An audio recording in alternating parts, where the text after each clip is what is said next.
Jadi cerita cekingan tho je orangnya. Ilung menyatu nan ini ya putren mualim, ya putren wali nangro, tho je orangnya.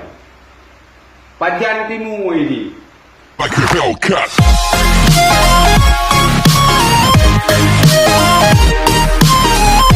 Rakatu. Jadi cerita cekingan tho je orangnya.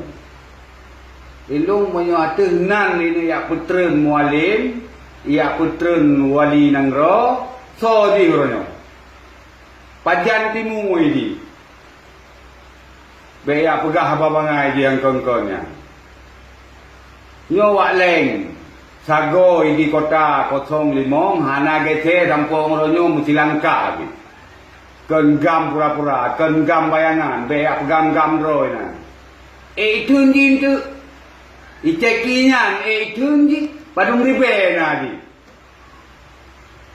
Moyo kamu muploh ribe bansi kau mace.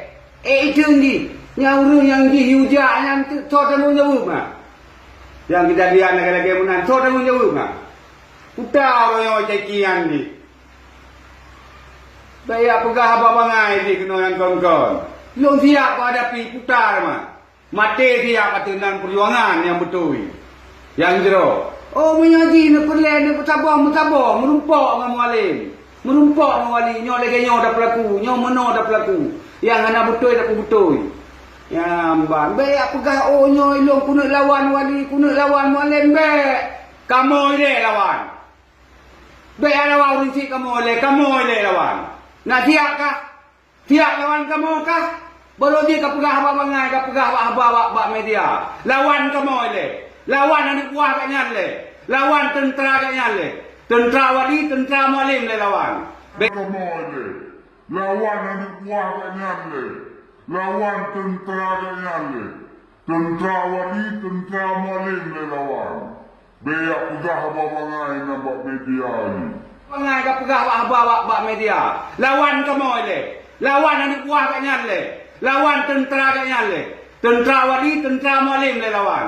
Beyak pegah apa-apa nampak media ni.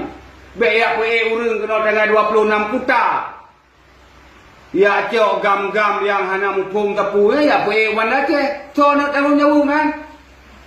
Jadi pupoh bangsa Aceh roje nyo kan tamu sabo bujroh-jroh tamu ge.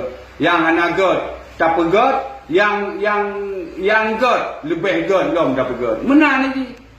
Ber ya pegah apa-apa ya urang meno medeh na miti nyo miti je. Utang miti ronyo pegot.